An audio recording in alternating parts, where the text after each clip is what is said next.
responsible for such a sales order. The date sheet is the order date and ship date for each sales order ID, and the employees sheet contains just some metadata on employees. Now, also looking at the Google Colabs format, you can see that there are code cells, which is something along the lines of this, and text cells. We can add text cells and code cells here. But for now, all what we want to do, first things first, is just shift enter on this cell, which ultimately what it does is import the relevant packages. So in Python, if we want to import the packages that we've discussed, we use the function import pandas. Here, what this does is that imports pandas into our environment, and we give it as well as an alias just to make it a bit easier to work with down the line, to make it less verbose. So here, what I'm doing is I'm importing pandas as PD. I'm importing matplotlib.pyplot, which is a submodule of matplotlib, and I'm importing it as PLT. These are all common practices, best practices that we do in data science to make our importing less verbose. And I'm importing Seaborn as SNS. All of these aliases are common aliases that you can see almost all around in data science today. So again, shift enter on this particular cell, you're gonna get a warning just because this this notebook is hosted on GitHub, but if you press run anyway, you should be able to get your packages loaded up. So now that we have our packages, the next cell is also pre-populated, and it contains access to the data. So here we're using the pandas function, which has been imported as PD again. PD.excel file, and the link to the session is the data that we have. So again, press shift enter, and you should have access to an Excel file object. So now this helps me transition to the first thing that we need to discuss about Python. So as we can see here, which is objects and methods and attributes. So as you can see here, I have used the function pd.excel file that with the argument that has the path of the data, and I stored it in this object data, right? In Python, oftentimes when we're working with objects, they have two functionalities, let's say. First one is an attribute, which is basically a description of this object, and a method, which lets me do some functionality. Let's first discuss attributes, and I'm going to do that by using the sheet names attributes. So essentially, we already discussed that the sales data has 4 sheets, sales sheets, customer sheet, dates, and employees. Let's make sure that I have all my sheets in order by using data.sheet names. Right? And this is called an attribute. And the way to recognize an attribute from a method is whether it has a parentheses or not. Attributes do not have parentheses. Methods have parentheses.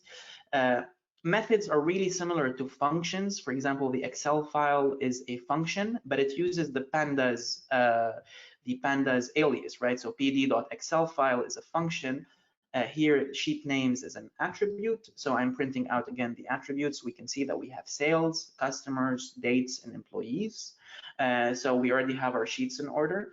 And now I'm going to use, I want to extract each sheet into its own data object, into its own data frame, so I can see the data. So essentially, I'm going to create a sales object. So sales equal.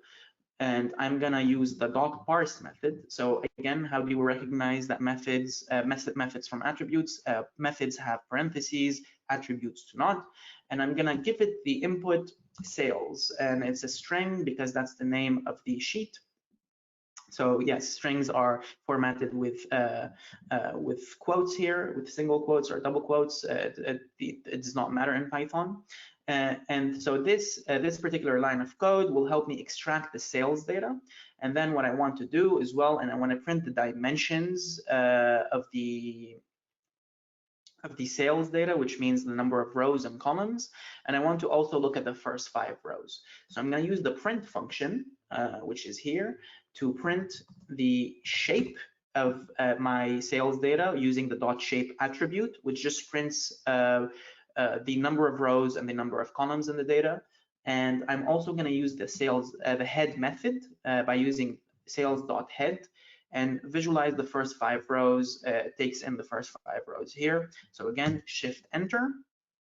And we can see here perfectly the number of rows and the number of columns, while also seeing the first 5 rows of the data. Nothing seems out of ordinary for this data. We can see that we have an online order flag column, the status column, and it's all looking solid, similar to our description of the data set here. Now let's do the same treatment to the customers data and the dates data and the employees data. So I'm going to create a customers object. So just fixing the name here, customers equals data.parse customers, similar to what we did in sales. But what I'll also do here is I'm going to print the shape of customers, right? And I'm also going to print the header. So customers head. So we can see here that we have a sales order ID, a customer first name, an employee first name, and a channel type. So let's take a look at the data set here. We can see that the first name, last name for customers, employee first name, and employee last name, as well as the channel type columns all have missing data. And you can see that by NaN, which means not a number in Python. We're gonna dig deeper down the line in the notebook to see what's driving this missingness, and we're gonna discuss a bit on missing data in general, but that's something to keep in mind of. And also, when we look at the employee first name and last name, down the line as well, we want to, as discussed, one of the questions that we wanted to answer, who are the best performing employees? So one thing to think about, that it might be better to have one column that contains both of the names of the employees, the first name and the last name, like the full name. And just in case we had employees who had the same first name or last name, it would make it easier for us to analyze the data. So that's just one thing to keep in mind of as we go along the notebook. Now I want to parse the dates sheet as well. So I'm going to use data.parse dates. And what I'm going to do is I'm going to print the shape of the dates sheet. And I'm going to as well print the first 5 rows. So as we can see, we have an order date and a ship date column as for each sales order ID. And we have the same number of rows and columns as well. Now, one thing to think about is that whenever we're analyzing data in Pandas and we see that we have date columns, whether that's an order date, a ship date, any of that kind, it's probably much better to convert it to a datetime object. So to take a step back, Python has multiple data types depending on the data that we're using, whether it's text or numbers or decimals. It also has a date type column, which is really appropriate to manipulate date data. For example, it will really easily allow you to extract the hour, the year, the time, the month, the day, etc. So it's well worth always taking a look at your date columns and making sure that they are date time. Now, finally, what I want to do is I want to repeat the same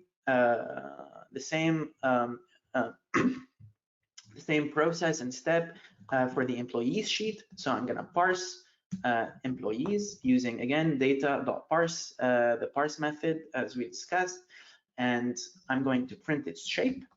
So employees.shape.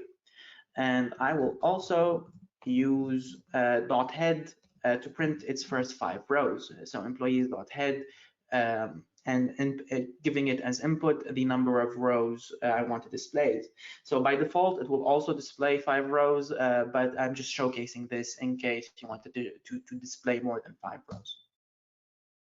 Awesome, so we can see that we have for each employee a first name, last name, country code, which region do they come from, and the commission percentage they earn. Now the next step in our notebook is really better understanding our data, just so we can make it more analysis ready and really dig through the type of data that we have. So the first thing that I want to discuss here is that Pandas is really convenient for really accessing high-level descriptions and statistics on our data frame immediately. And we're going to be using three methods overall to be able to look at some key aspects of our data. The first one is the .info method, which provides a bird's eye view over column types and the missing value in each column types. The describe method returns a distribution of all numeric columns in your data frame. So that's the mean, the quantile, the standard deviation, etc. And we're going to see that more clearly. And also the unique method gives out the number of unique values in a column. So let's first use the info method on the sales data. So I want to look at there's missing data in the sales sheet, but I also want to look at the column types. So just by using sales.info, I can see that indeed we have sales order ID that has no non-null, that has full non-null entries, which means that there are no missing values. As you can see, that there are 31,465 entries. All of them are non-null. The date type here is integer, float. So the difference between float and integer is that integers are whole numbers, floats are decimals. And nothing seems out of the ordinary in this particular data set so far. So let's dig further by using describe. So using sales.describe, we can see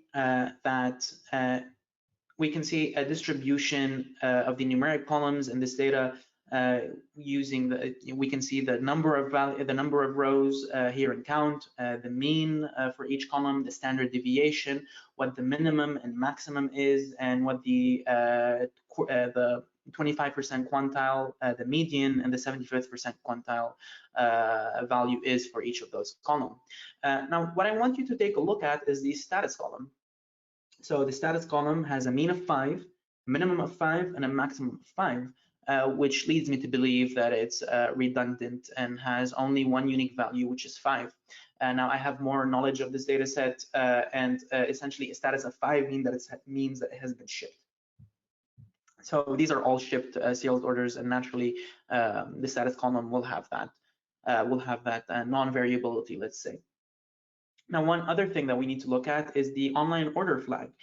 So for example, I see that the minimum is 0, the maximum is 1, and we can see that 25th, 50th, and 75th percentile are the same, or 1. Which leads me to believe also that it might be a binary column, which means that it's 0 and 1.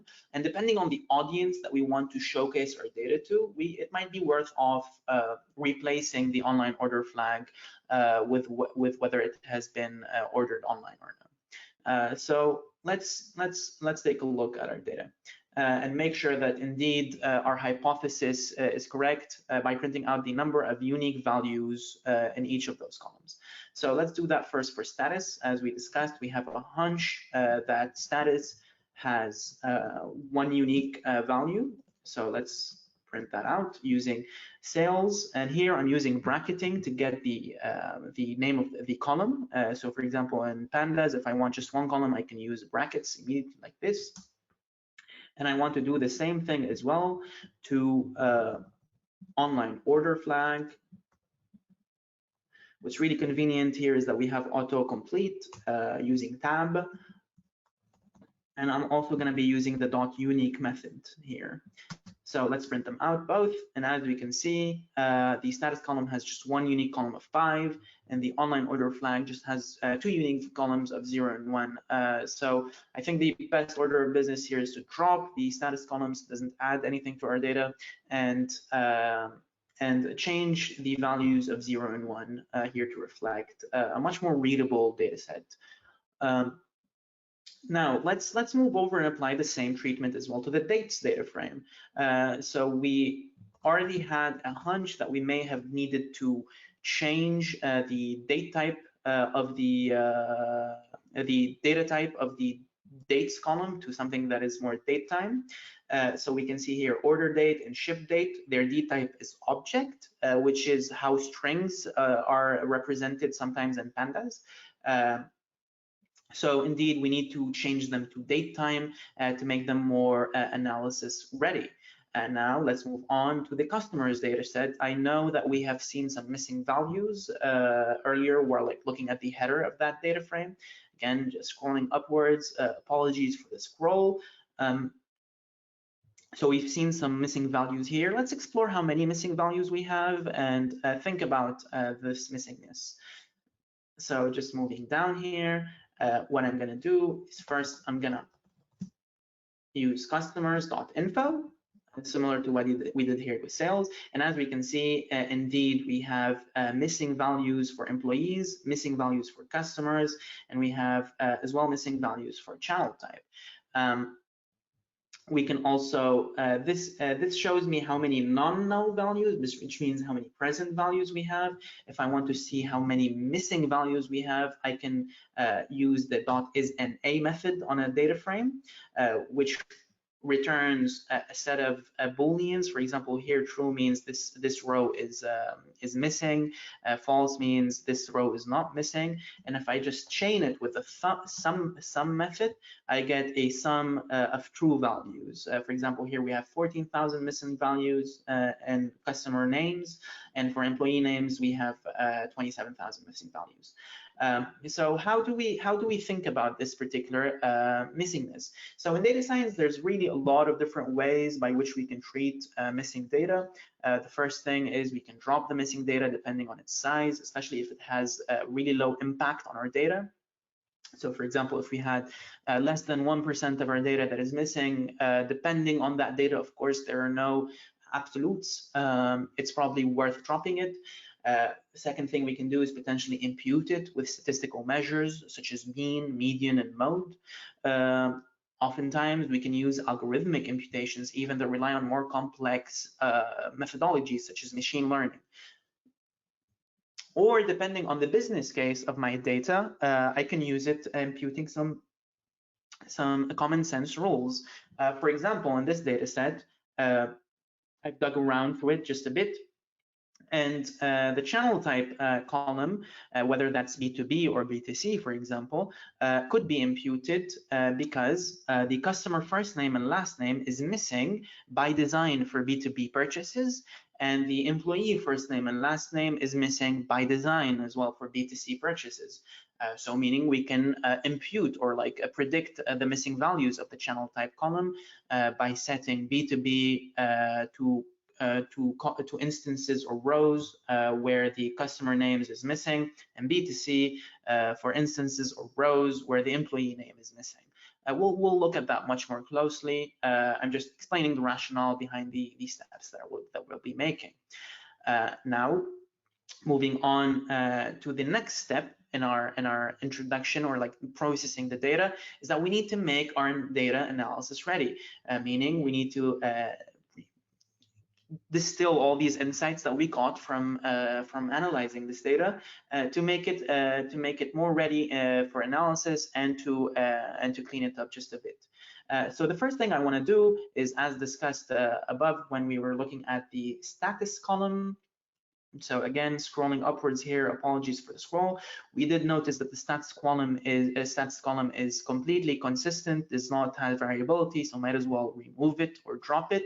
And we also did notice that the online order flag values is 0 or 1, and well worth replacing them with more readable names. So let's first begin with that.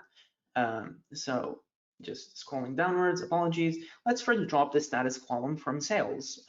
So what I'm gonna do is I'm gonna use the drop method. So what I'm taking sales here, this is my data frame. Let's print the header again, just to refresh your guys' memory. So I'm gonna drop, right? The first input is the status column. So exactly the column name, and I'm using a string. Second argument is access, which is set here equals to 1. What access does is that it tells pandas I'm dropping a column, not a row. So if I'm dropping, if my first argument is status, my second access needs my second argument, or the access argument, needs to be set as 1 because I'm dropping a column. Finally, the last thing I want to do is the in place argument. I'm going to set it to true. What in place does is that it drops the column and saves the progress of that into sales immediately. Let's say I hadn't set in place equals to true, or I set it to false. To save my progress, what I can do is just assign this entire operation to a new object named sales. So here what I'm doing is I'm just overwriting my sales data.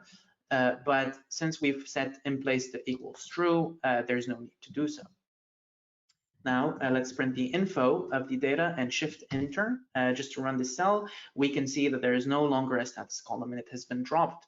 Now, secondly, we want to replace the values 0 and 1 and the online order flag to something that is a bit more readable. To give you a bit more context, 0 here represents an offline purchase and 1 represents an online purchase.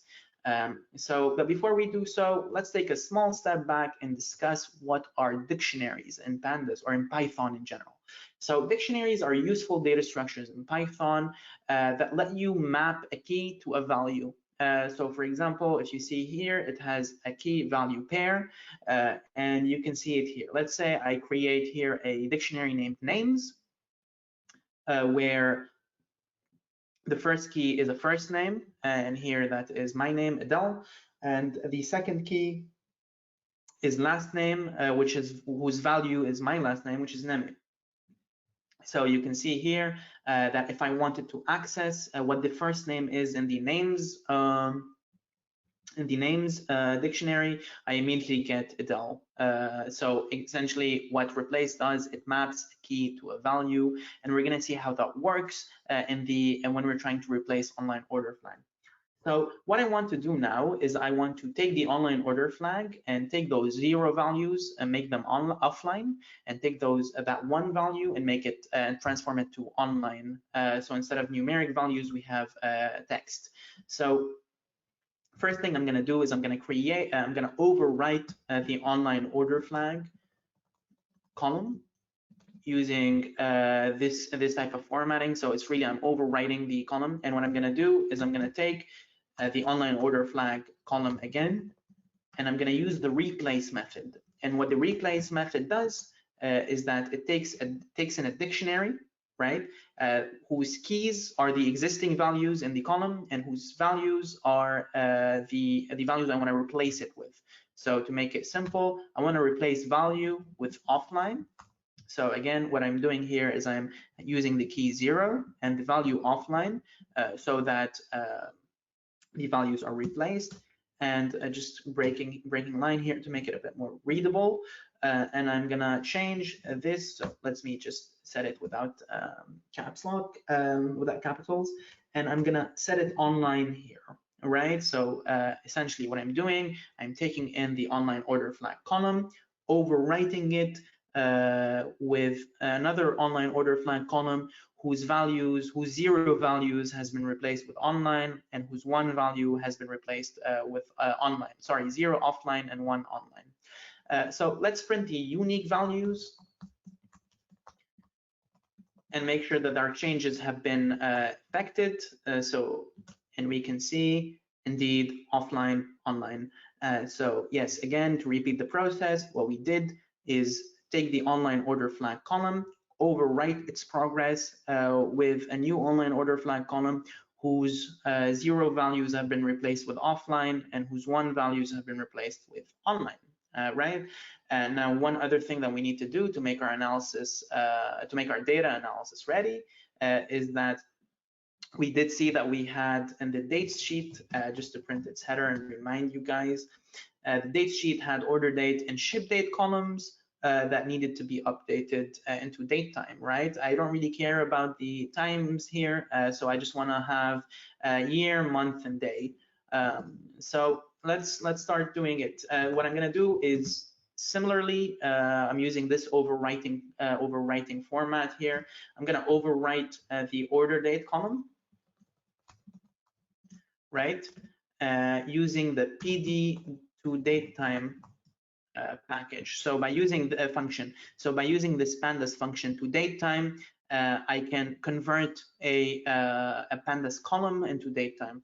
What it takes in as input, firstly, is the column I am converting, which is the order date column. So dates order date.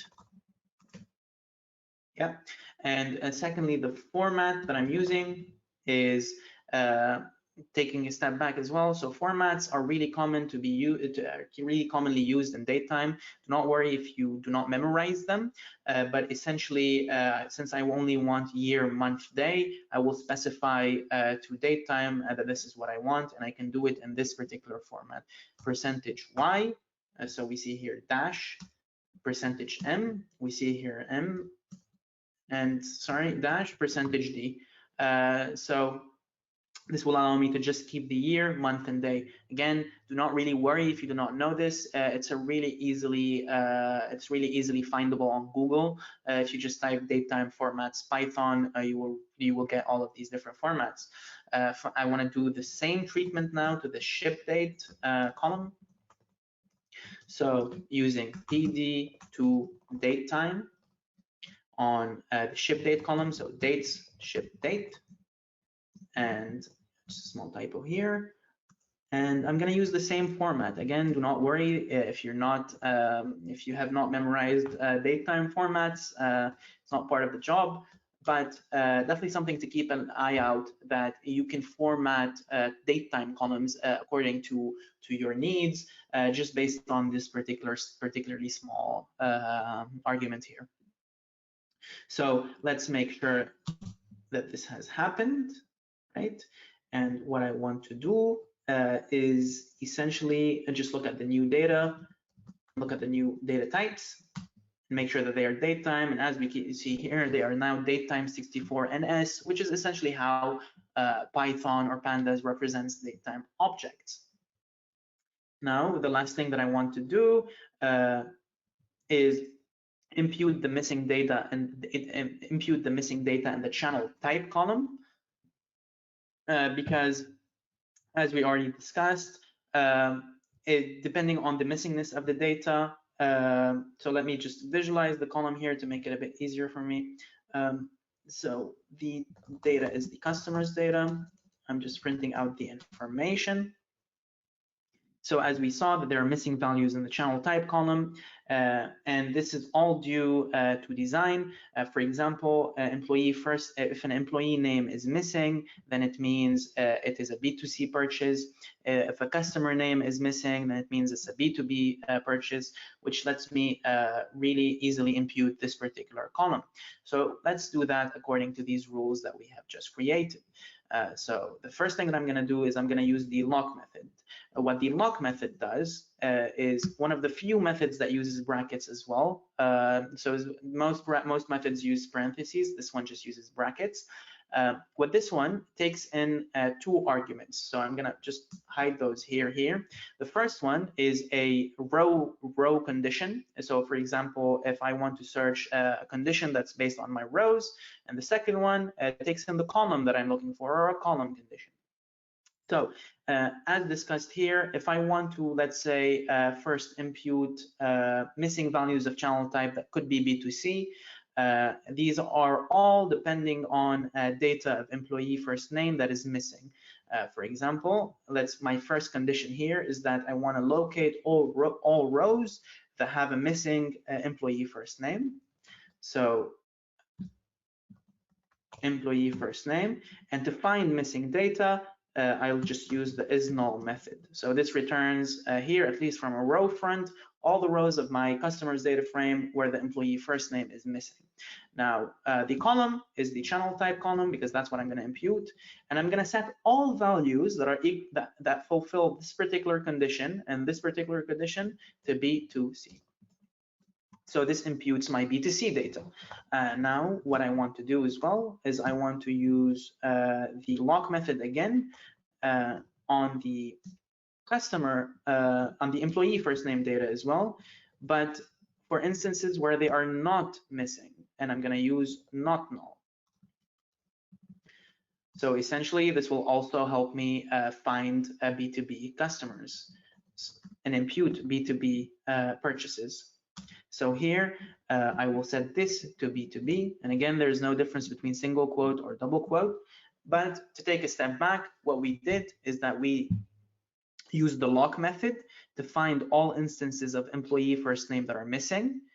we took the channel type column and set it to B2C. So for all instances of the channel type column where the employee first name is missing, we set it for B2C. Conversely, for all instances of employee first name in the customer's sheet where the employee first name is not missing using the not null method, we've set the channel type to B2B. Now let's make sure that there are no more missing data. We can do that using customers.info. And as we can see here, channel type has 31,465 non-null values, which essentially means, just to make sure that it is the case, you're going to use .isNA.sum. We see a perfect 0 for channel type, which means that our imputation worked. So the last thing I want to do is I want to first combine, as discussed, the employee first name and last name in both the customer's sheets and the employee's sheets to a full name column. And this is really easy to do in Pandas. So let's start off with the customer's sheet. So customers, I'm going to create a new column from scratch. So as we can see here, these are the columns that are currently in customers.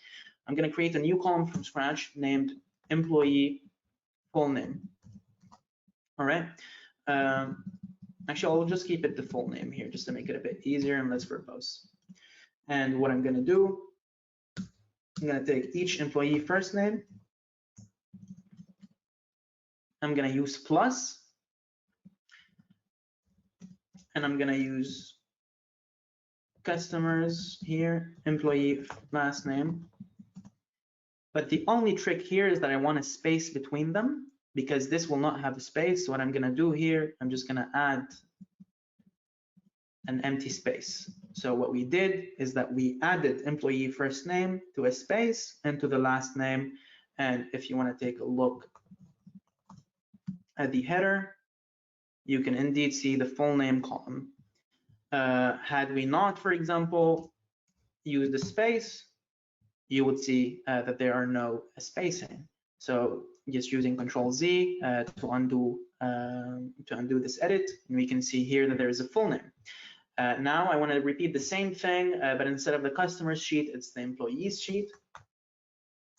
So employee's full name equals to first name plus an empty string plus employee's last name. All right, and now we look at the header of the employee's sheet, and we see that we do indeed have a full name.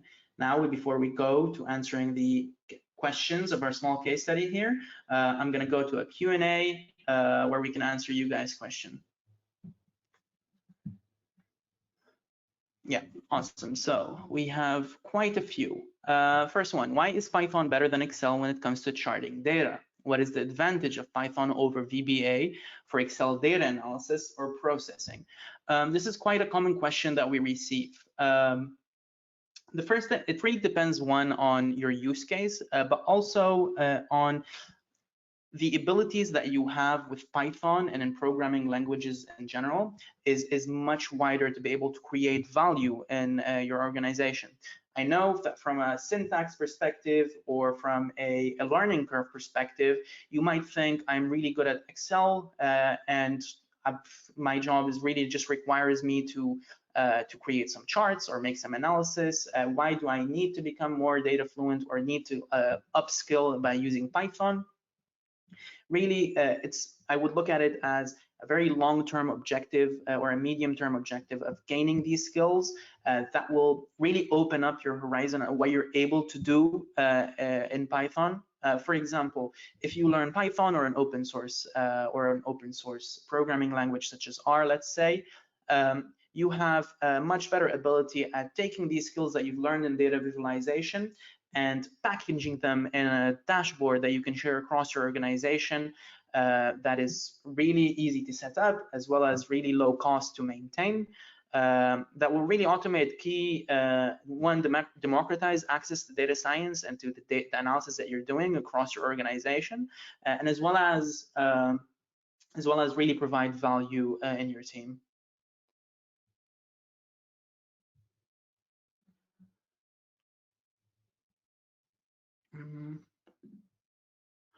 So is there a difference between pd.excel file and pd.read_excel?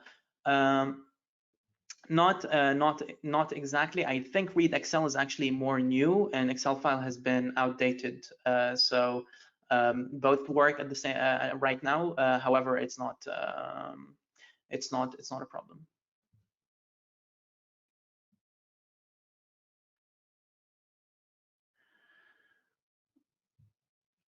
So one thing as well, so what is, someone asked, what does B2C and B2B mean in this particular instances? So essentially in this particular data set, there are two types of sales depending on channel type. One that is from business to business, where this Adventure Works, where this bike store is selling to other businesses, and one that is B2C, that is more selling to direct customers, and that is business to customer.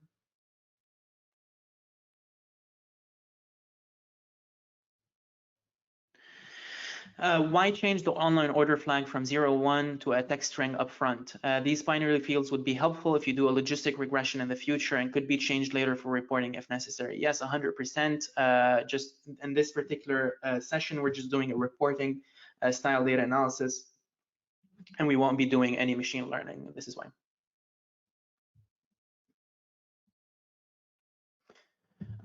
Would in place equals true or sales equals sales.drop be considered more readable? Personally, my preference is in place equals true, but I do not think that there is a difference in readability there.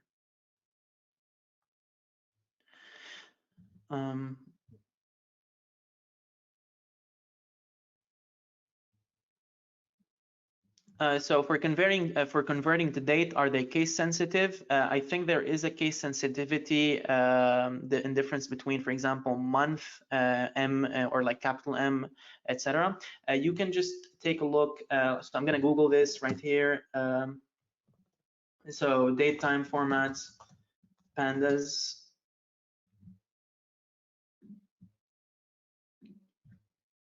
So this is just a small blog post, but going here to the date time. This is documentation on pandas. And there should be some details on the formats. Even here, a DataCamp article. So essentially, there's quite a few resources on the internet that really explains what each particular, for example, here we see B, D, Y, what each one is and how it is. Yeah, so as you can see here, this is actually on the DataCamp website. So there is quite a few differences that you can use and different formats that you can use. For example, lowercase y returns a 2-digit year, etc. Again, you do not need to memorize this. However, I would stress that it's just nice to know about this.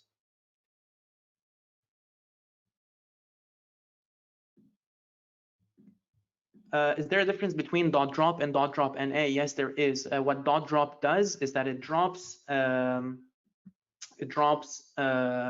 the column or row of your choice. What .drop NA does is that it drops missing values that have NaN.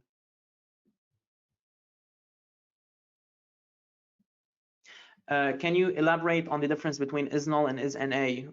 There are absolutely no differences to my knowledge, at least for the purposes of evaluating whether you have missing data or not. It's just that in Python and like any other programming languages, there are different ways to slice the cake. Can Python convert this to print a JSON output? I'm pretty sure there is a toJSON method that you can use in Pandas. I want to code with R in the same notebook. Is it possible, and how? Mixing Python and R. I'm not entirely sure if that is possible in a notebook. Requires maybe some DevOps work to be able to whip up a Google Colabs that mixes both. But I think either way, an objective that's worth striving for is being able to become really good, really great at one language. But that depends on your workflow, of course. What if there are no headers in this Excel file? How can we define a header row? It's really easy to be able to define the column names of your data as, let me check. I think there might be an argument to define column names. So just, this is one thing to keep in handy in your Python workflow. So here, let's say I'm downloading a CSV file, and I'm going to use help.csv. This will help me see all the different columns by using help like this. And I'm pretty sure that usually read CSV or read Excel file functions in pandas let you set columns immediately. For example, here like use calls, what is the index column, and the names. Yeah, but it's definitely something that is feasible.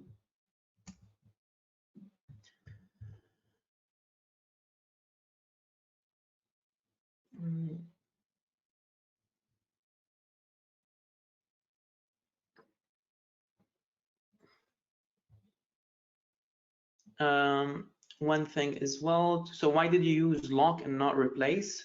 The replace method, what it does is that it takes for a particular column a value that you want to replace it with another value. For example, on online order flag, I want to replace 0 with offline, and I want to replace 1 with online. Whereas lock, what it does, it lets me find instances in my data that fit specific conditions. And please, guys, please note that the session is being recorded, and both the slides, the solution file, and all of the different material that you have access to now will be sent to you by email in the next few days.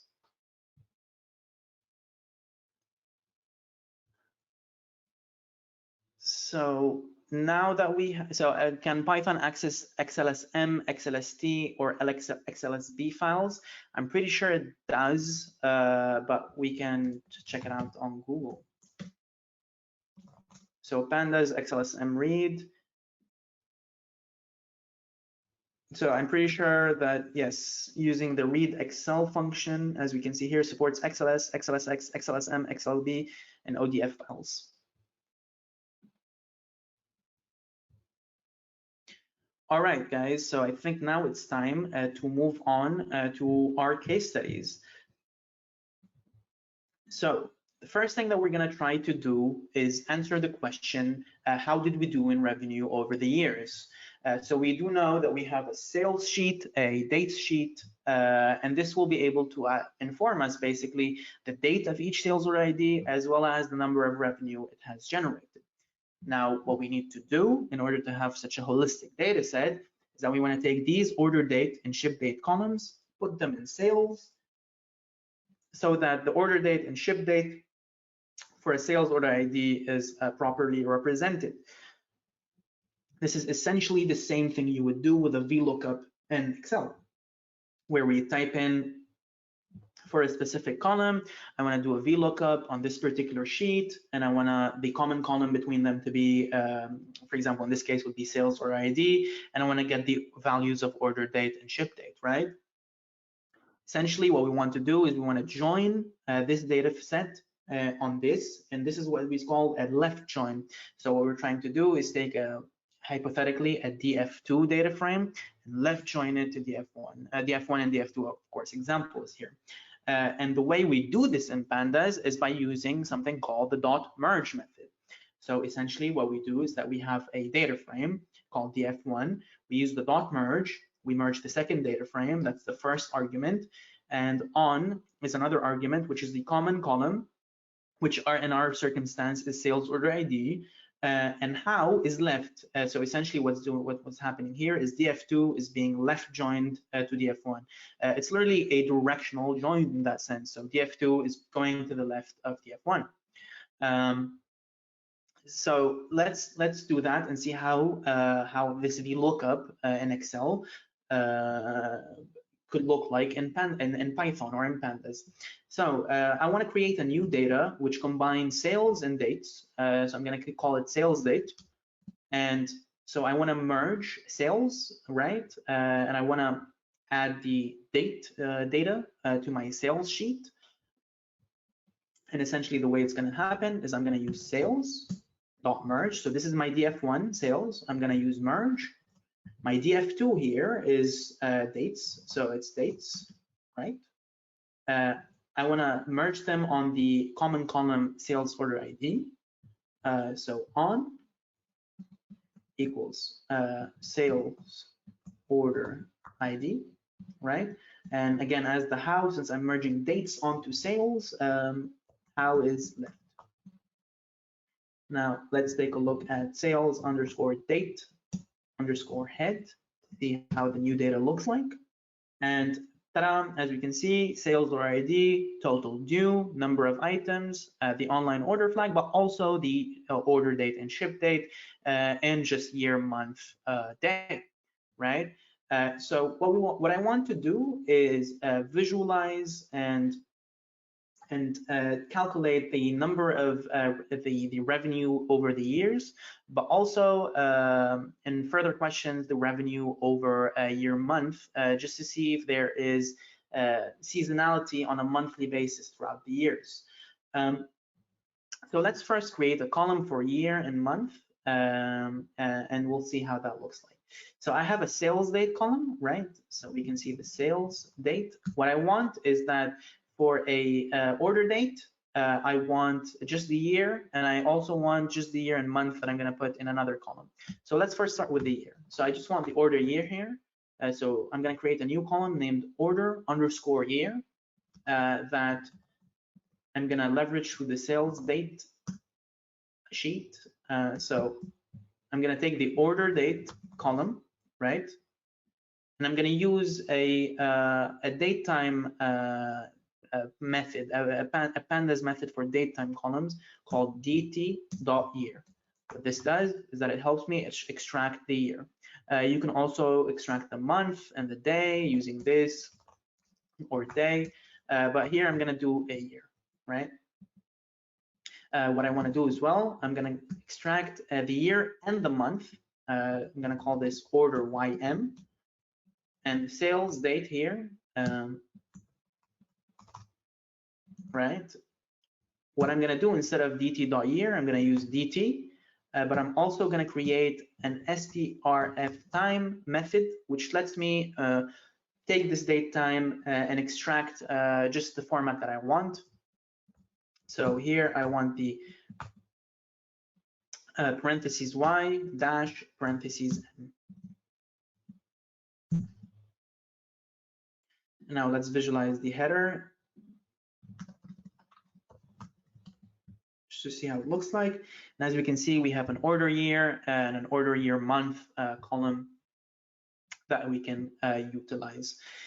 So now that we've performed the VLOOKUP of Python by using merge, what we want to do next is use the pivot table in Excel using pandas. Actually, there is a function, and as we discussed in the Q&A, there's multiple ways to slice a cake in Python or any open source programming language. There's even a pivot table method that you can use in pandas, but today we're going to be using group by, and we're going to be chain it with our aggregation statistic of choice. So for example, let's say in a pivot table in Excel, what happens usually is that we group by a column and then we calculate aggregations such as sum, mean, mode, etc. In pandas, what you just do is that you group by using the group by method, which takes in as input a column you're grouping by, and then you just immediately chain it with the aggregation that you desire. So let's say we want to extract the I want to group by year, right, and aggregate the number of revenue earned by year. Essentially, use sum. So what I'm going to do, I'm going to create a new data frame named sales by year, right? I'm going to use sales date group by, right? I'm going to use order year. So I want to group by each year. So for example, what should result is a 4-row data frame. In my belief, because we have 4 years only, that is one for 2011, one for 2012, one for 2013, and one for 2014. And I'm gonna chain it with sum. So now I get the sum of the numeric columns, And let's check it out, how it looks like here. Now, as we can see, we have order year, sales order ID, total due, etc. Now, the next step is to visualize this. But before I do this, I want you to look at one thing. You notice how the order year column is a bit lower than the sales order ID or total due or number of items columns. That's why the order year column is not actually a column, it's an index column. So for example, if I want to extract order year, I don't think I can. I'm going to get an error exactly because it's not hashable, it's not retrievable because it's an index. So for example, to illustrate this more, Pandas uses indices or uses index to be able to properly locate a row depending on the size, depending on the value. For example, here, I think if I use 2011, should I be able to access it? Oh, no, it's not. I need to be able to use an index.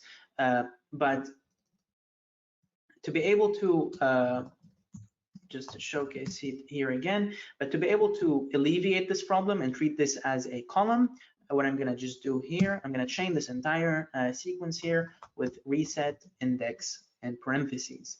And then what you'll see is that now we have an index column, which is just 0, 1, 2, 3, and order year is another column in my data frame. So this is how we want to keep it, simply because it will make plotting the years much easier on the x-axis in the long run.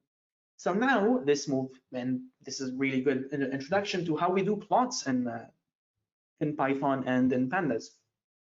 So as we discussed before, we did, alongside Pandas, we did import Seaborn as SNS and matplotlib.pyplot as PLT, which are both one of the most famous data visualizations and most widely used data visualization packages in data science today on Python. And we're going to be using one function for now and more functions down the line.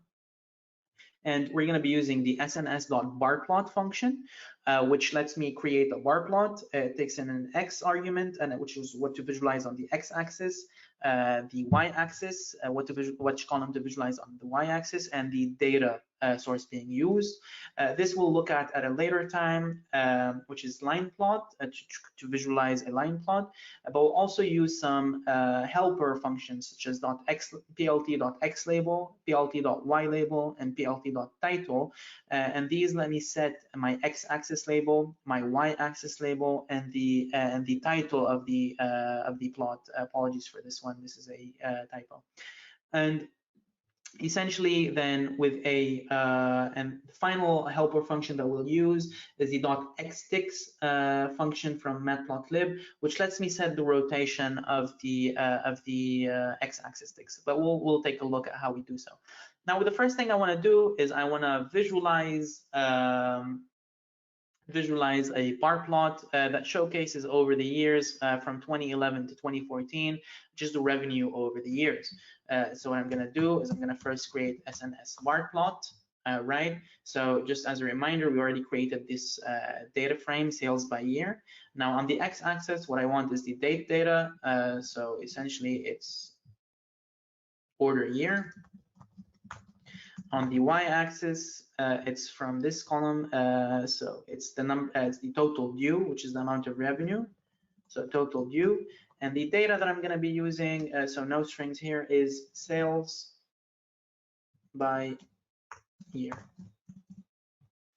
Now, also as a note, whenever you want to showcase a matplotlib or Seaborn visualization, you make sure you always end it with plt.show, which just lets me show the image basically. Now, what you see here is that we have the order year, the total due column, the visualization is there. What I want to do is add the X label, change that to order year without the column, or just years. And I'm going to change the Y label to revenue, and I'm going to add a title. So let's see how that looks like. So I'm going to use plt.xlabel, and that will, I'm going to set that to years. And I'm also going to use plt.ylabel. I'm going to set that to revenue. And finally, plt title, which will be revenue over the years. And I'm going to showcase what I have with plt.show. And as we can see, revenue over the years, and revenue. And down the line, if you want to explore your data visualization skills and sharpen them, you can even do a lot of things. Like, for example, here you can set like a font weight to semi-bold, let's say, and perfect, you have years in bold. You can even change the font size to something like 12, let's say, or like 18 to make it, this will look a bit ugly, but just to showcase it for pedagogical reason.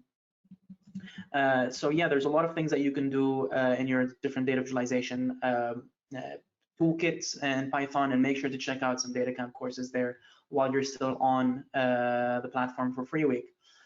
So now the other thing that we can do is not just visualize over the years, but visualize over months and years to just see if there's any seasonality that we may need to think of. Now, what we did here is that we grouped by order year. What we want to do is do the same thing, but repeat the same process, but for order year month, which we created here. So going down, I'm just scrolling slowly. So I'm going to create a new data frame named sales by a year month, right? And I'm going to use sales date, which is what we already did here to create the data.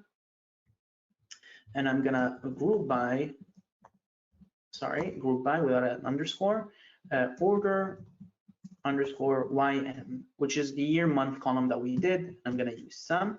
As a reminder, we need to reset index here. And finally, let's print out the header of my data. And perfect, you can see that for each of those order year M column, we have